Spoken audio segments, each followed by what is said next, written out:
Hello viewers, আসসালামু আলাইকুম। Welcome back to my channel Arishan lifestyle.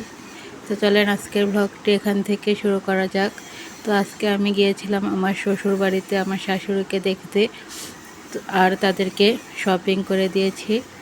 আজকে মানে তাদের জন্য যে শপিংগুলো করেছি সেগুলো আজকে দিয়ে আসতে গিয়েছিলাম।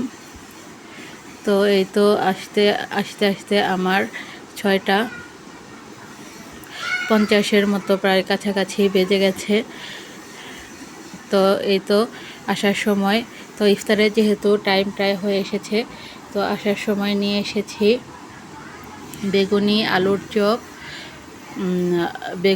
চপ আর হচ্ছে বুট, তারপর জিলাপি আর হচ্ছে কিছু কাঁচা বাজার নিয়ে এসেছি।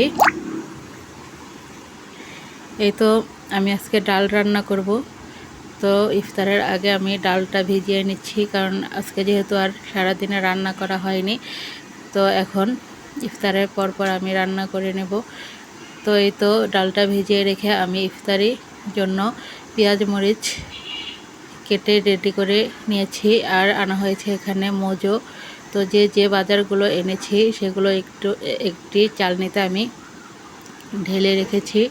তো এখানে আনা হয়েছে বড় তিতা করলা, 2টা আম, আর হচ্ছে পটল, আর হচ্ছে ফুলকপি আর ধনিয়া পাতা। তো বাজারগুলো কিন্তু একদম ফ্রেশ ছিল, তাই না? তো এই তো ইফতারের টাইম হয়ে গিয়েছে। এখন আমার হাজব্যান্ড সব পেঁয়াজ মরিচের সাথে সব মশলাগুলো একসাথে, মানে বেগুনি আলুর চপ আর বুট দিয়ে একসাথে মেখে নিচ্ছে। তো ইফতারের পরে মাগরিবের নামাজ শেষে এই তো আমি চলে এসেছি রান্নাঘরে এখন রান্না করার জন্য। তো আজকে সারাদিনে কিন্তু দৌড়াদৌড়ির উপরেই ছিলাম, একটু রেস্ট নেইনি। তো এই তো এসে ইফতারি করে আবার চলে এসেছি রান্না করার জন্য। তো এখানে আমি যা রান্না করব সব কিছু সুন্দর করে কেটে নিয়েছি। তো এখানে আজকে আমি রান্না করব পটল ভাজি করব, আর হচ্ছে আম দিয়ে ডাল রান্না করব, আর হচ্ছে পুঁই শাক ভাজি করব।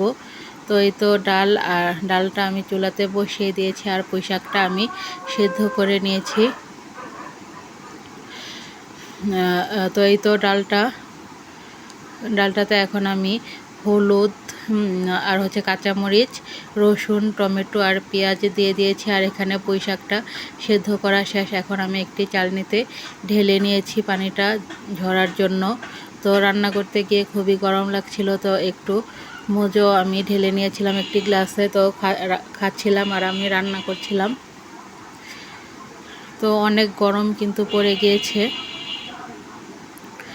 তো এই তো শাক রান্না করার জন্য আমি হচ্ছে পেঁয়াজ রসুনগুলো সুন্দর করে ভেজে নিয়েছি ব্রাউন কালার করে। তো এখন শাকটা আমি ভাজি করে নিচ্ছি। তো শাকটা হচ্ছে প্রথমে ভাপ দিয়ে রান্না করলে হয় কি কালারটা একদম সবুজই থাকে, একটুও নষ্ট হয় না। তো এই তো আমার শাকটাও ভাজি করা শেষ, একটি বাটিতে উঠিয়ে রেখে তো শাকে আমি যে তেলটা দিয়েছিলাম সেই তেলেই আবার হচ্ছে পটলটাও আমি সুন্দর করে ভাজি করে নিচ্ছি। আর এখানে তো ডালটাও সেদ্ধ হয়ে গেছে। আমি ডালটা সুন্দর করে ডাল ঘুটনি দিয়ে ঘুটে এখন ডালের ঝোলের জন্য পানি দিয়ে দিয়েছি।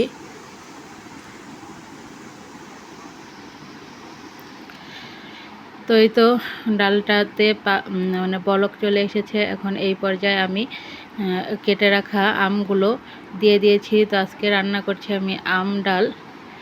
তো যে গরম পড়েছে এই গরমে আম ডাল খেতে কিন্তু খুবই মজা লাগে। তো বাজারে যেহেতু নতুন আম বেরিয়ে গেছে, তো আমি আবার আসার সময় 2টা কিনে নিয়ে এসেছিলাম। তো এই তো ডালেও আমি এই তো বাঘার দিয়ে দিয়েছি। আর ওই চুলাতে হচ্ছে আমি ভাত বসিয়ে দিয়েছি। আর এই তো এখন আবার ভেজে নেব ডিম। তো 2টা ডিম আমি সুন্দর করে পেঁয়াজ মরিচের সাথে গুলিয়ে নিয়েছি।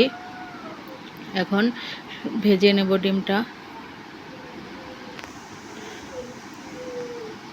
তো এই তো আমার ডিমও ফ্রাই করা শেষ। তো কি রান্না করলাম চলেন আপনাদের সাথে শেয়ার করি। তো আজকে রান্না করলাম ভাত, আম দিয়ে ডাল, আর হচ্ছে পুঁই শাক ভাজি, পটল ভাজি, আর আছে গতকালকের গরুর মাংস, আর আছে গতকালকের তেহারি। তো আজকের ব্লগটি আমি এখানেই শেষ করে দিচ্ছি। তো ভালো থাকবেন সবাই। বাই বাই, আল্লাহ হাফেজ।